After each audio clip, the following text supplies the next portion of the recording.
What is up, humans of the cardboard? Welcome back to Just Nuts, guys. Today, I want to go back and I want to talk about plants. I know I've talked about them multiple times over the course of this channel, but I really do feel like they fit in this very specific category of that like a couple of Yu-Gi-Oh types fit into. You've got plants. I think zombies are probably another one.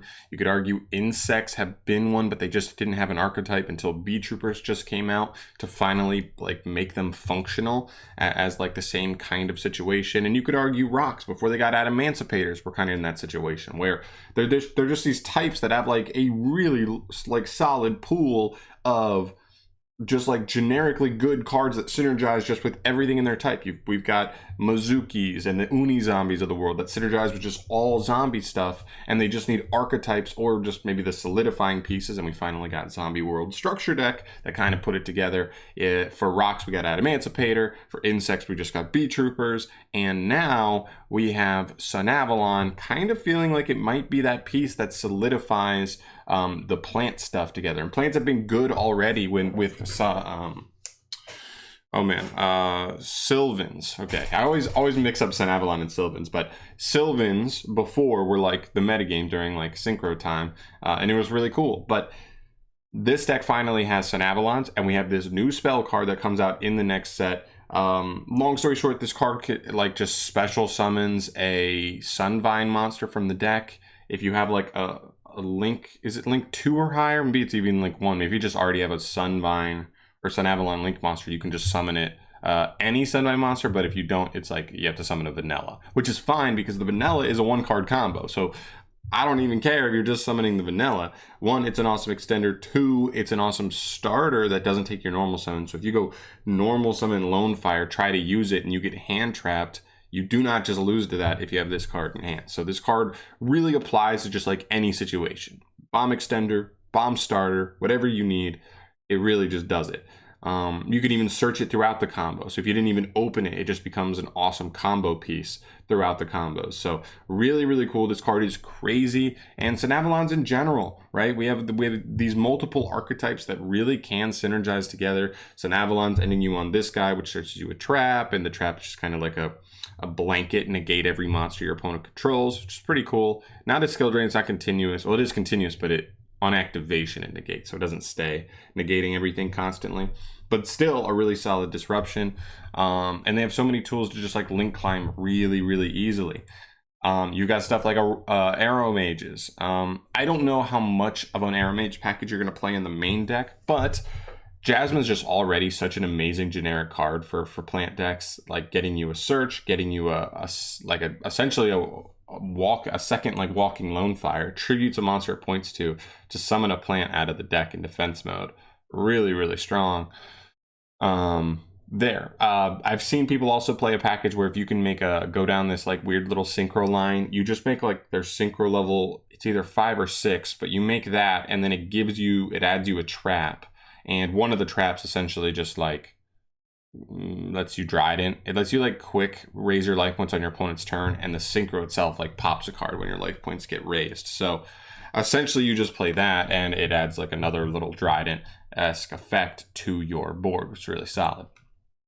You also have Rikkas. Now this is one that's probably my personal favorite of the 3. I don't know if it's better. I think Sunavalons are probably better now with the new card, but this engine is actually pretty nice. Petal being a part of like this deck is really solid. So this card's like essentially just a Rhoda, but on your next standby phase, on your opponent's next end phase, it just summons itself back if all you control is either plants or nothing.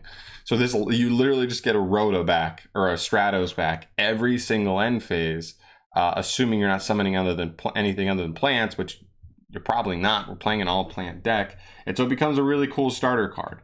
I don't know exactly if the synergy is all there. We don't want to play too many normals and end up bricking on them, so that's definitely something to look at. But I do think overall, Rikkas are an interesting engine that you probably should be taking a look at here. And then you get to generic stuff, like other generic stuff. We already talked about Jasmine and stuff like that. There's plenty others. I'm not going to go through all of them today. This is just going to be a brief overview, just because I really do think plants could be legit for the first time in a long time. And I don't mean they're going to be tier 1, take over the meta, but I do think they're a competent combo deck that you should like I always say this, like you should know how they work. Obviously you can't expect everybody to know exactly how every deck works, but at least understand like general choke points and stuff. This deck already has access to stuff like Lone Fire, which gets you to anything in the deck.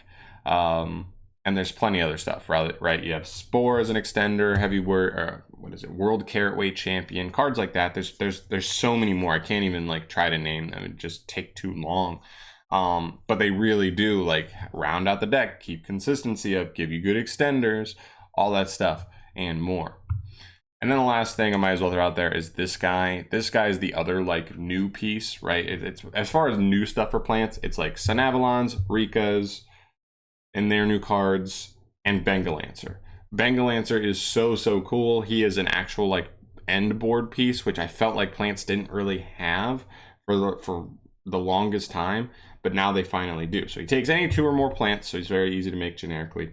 During the main phase, as a quick effect, you can target an effect monster your opponent controls, take damage equal to its attack, and if you did take damage, return it to the hand. So it's kind of like just a target bounce. You do have to eat some life points, but that is totally fine, all things considered. Especially if you're playing the Aeromage stuff, you have ways to gain life points anyway, so whoop-de-doo.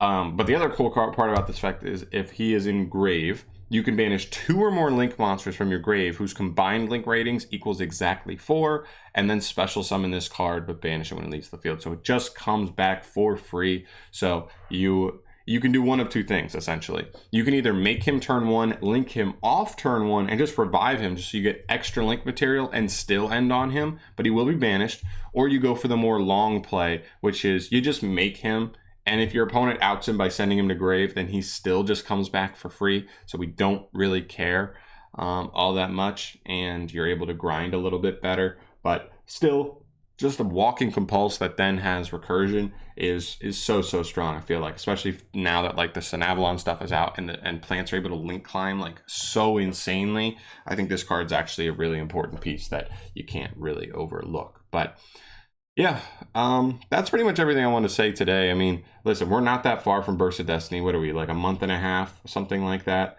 Maybe even a little longer, maybe 2 months. I don't even know the exact date off the top of my head, but still, Burst of Destiny is going to be like the most impactful core set of the year. I'm very excited. I think a lot of mediocre decks get like legitimately solid. I think a couple of really good decks become good, and we even get new stuff, 2 new archetypes that could immediately be meta. So I can't wait. Long story short, I can't wait. This is just one of the small reasons I can't wait, and I really think plants are going to be really cool. I can't wait to look at them and try to figure out something, you know, on my own that really makes plants doable in 2021. But yeah, I think that's going to do it for me here today. I don't want to ramble too much on you. Just a quick video giving my thoughts on the plant stuff. I really do think they can be legit after Burst of Destiny. And who knows? I mean, they're just one of those archetypes that anytime we just get a new plant card, boom.